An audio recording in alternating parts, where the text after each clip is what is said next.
Chapter 5 Diagnosis. Over the years, I have worked with and spoken to hundreds of medical consultants.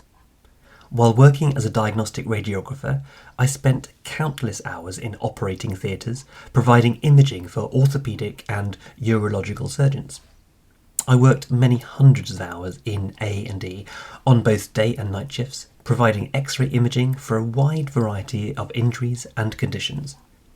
My time working as a medical sales representative involved meeting with medical doctors, talking with them about certain conditions and treatment options.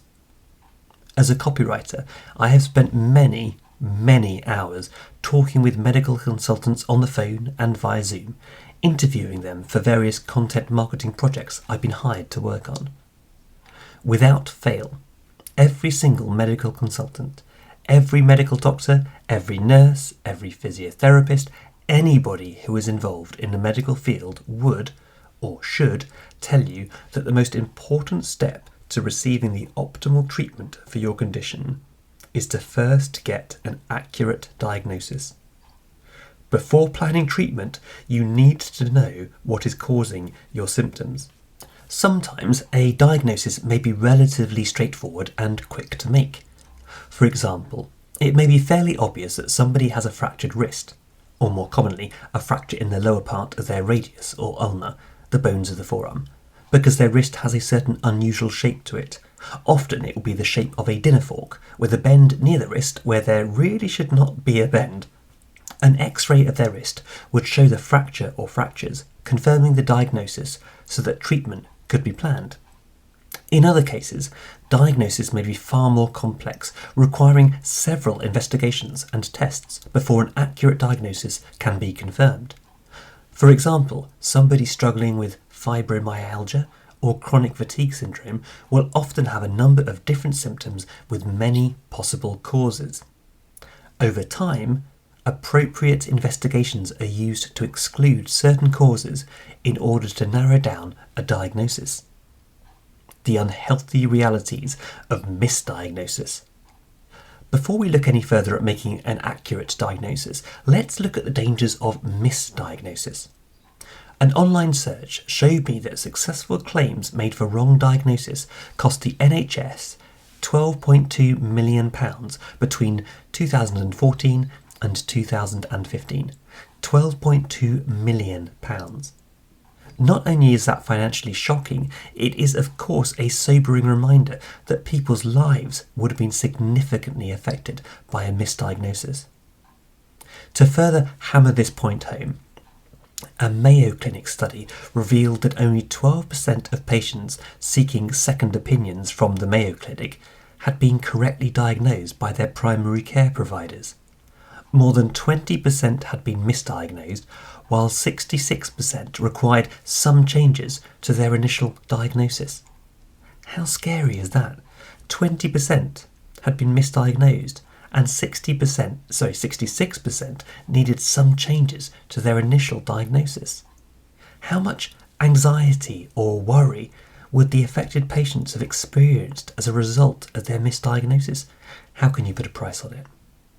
There is also the awareness that when a diagnosis is made later, treatment may be more challenging or less effective if the disease has spread. Misdiagnosis is bad. Misdiagnosis is dangerous. Misdiagnosis is unhealthy.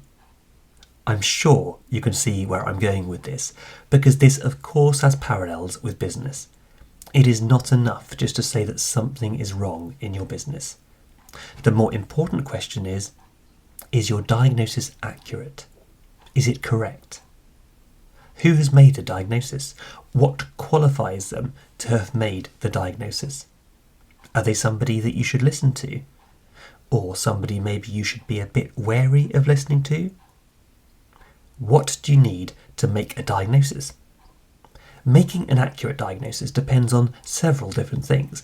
In healthcare terms, these might include symptoms, medical history, results of any investigations, X-rays, blood tests, etc., clinical judgment. Doctors need to be, but aren't always in practice, extremely good at listening carefully to their patients. not just for what they say, but also for what they don't say. A patient may say something as an aside, but a doctor who is listening carefully will be able to use that one additional piece of information to help them determine what is causing the symptoms. One of the occupational hazards of being a healthcare worker is that it can be very easy to fall into the trap of classifying people according to their symptoms. A person becomes thought of as the knee patient, the hip patient, or the headache patient. In my radiography days, we used to be told that we had a wrist coming round for an x-ray, almost forgetting that the wrist was attached firmly to a real person. An impersonal description, a problem to be solved, rather than a person struggling with a health issue. An alternative approach. Other doctors will take a holistic approach, looking at the person as a whole and not just as a knee, a hip, or a headache. While somebody may visit a doctor complaining of knee pain, a holistic approach will recognise the varied effects that knee pain may be having on their quality of life. Certain activities may no longer be possible. Moving safely around a house might be difficult. A person may have to rely on somebody else to do their shopping for them. There may be frustration or anger that a favourite sport can no longer be played or enjoyed. Disappointment that a grandparent is not able to bend down to play with a grandchild on the floor. Waking at night due to the pain and finding it hard to get back to sleep again. Hopefully, I've painted a vivid enough picture in your mind. If a doctor focuses only on the physical problem in the knee, they risk missing the emotional and mental impact the knee pain is having on their patient. The same is true in business, where a singular focus on one specific area may cause you to overlook other important aspects or areas. For example, a business relying purely on Facebook advertising to generate leads is missing out on advertising to anybody who isn't on that particular platform. The company may be okay with that, but it is an issue. If Facebook changes the algorithms it uses, or decides to change its terms of service and kicks the business off the platform without warning, how healthy will that business be? If a business focuses only on bringing in new customers, they run the risk of neglecting their current ones. By chasing the lure of new, they may lose the reliable income of their previous and repeat customers. Services and products, or client-focused results. Much as a healthcare worker may start referring to patients as the knee problem or the hip arthritis, businesses can easily find themselves referring to their customers and clients as impersonal objects rather than people in need of a particular result. The receptionist in a hair salon, whose way of letting the hairdresser know their next client has arrived is to tell them, "Your 10 o'clock is here." The dentist being told that the filling is in the waiting room. The IT company discussing the SEO client. The marketing agency referring to a client as suckers. Sorry, I couldn't resist having yet another dig at marketing agencies, could I? While it's a cliche, it is also true that people buy a particular product or service for the result they expect to get from it. A person buying a drill at the DIY store is probably not buying it purely because it looks like a beautiful drill and they want to mount it on the living room wall for people to admire.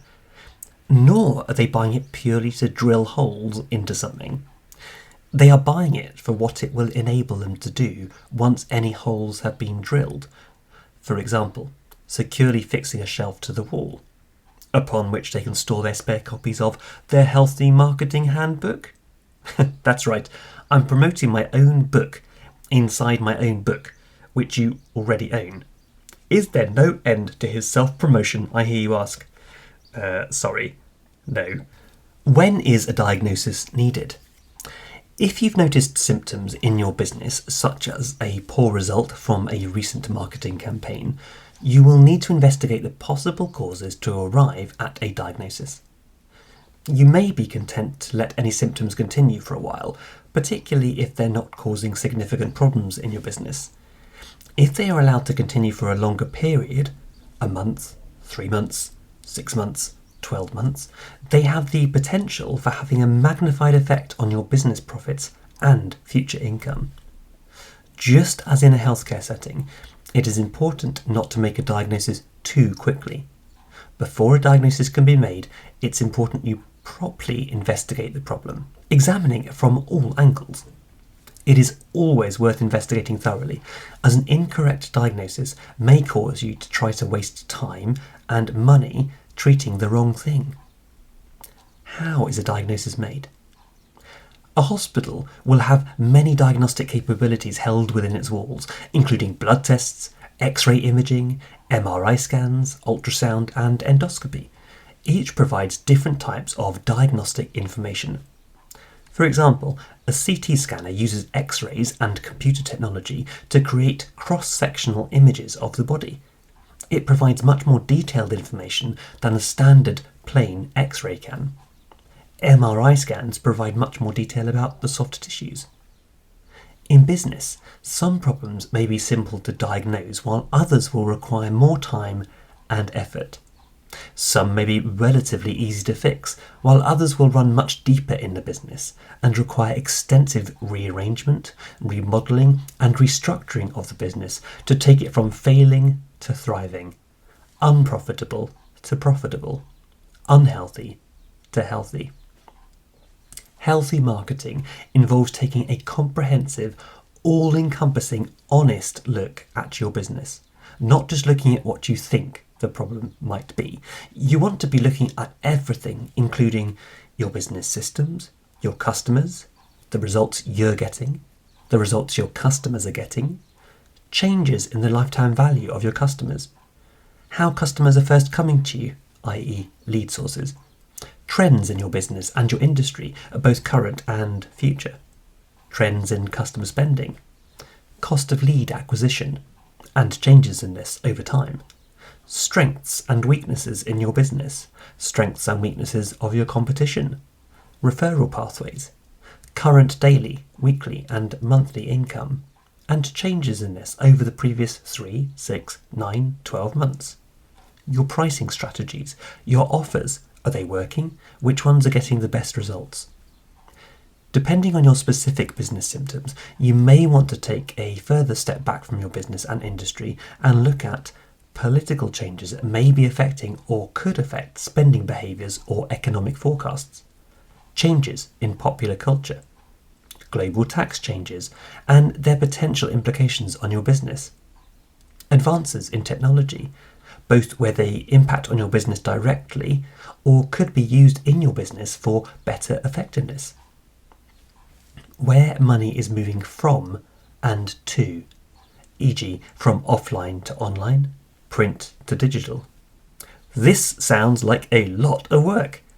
There's no denying that this all involves effort, energy and focus. In other words, hard work. 2 words not found in many business or marketing books. Most business owners and marketers prefer to avoid this type of hard work, focusing their efforts on finding the one quick fix or hack they need to turn things around. They seek out the easy solution rather than the more complex one. Yet it is often the more complex approach that will provide the best, longer-lasting benefits. Although this has already been said several times in this book, I will repeat it once more because it is so important. An accurate diagnosis is crucial to getting the right treatment. The aim of making a diagnosis is to be able to focus treatment on the right area or areas of your business. The very worst thing you could do is to make a very quick diagnosis of what you think the problem is, then pour energy, time and money into fixing that problem, only to find out later that you were treating the wrong thing. Diagnosis first, treatment second. As an aside, I mentioned earlier in this chapter about looking at where money is moving from and to. For a more detailed exploration of the movement of money, I highly recommend reading Dan Kennedy's Almost Alchemy book. In fact, any book by Dan Kennedy is worth your time.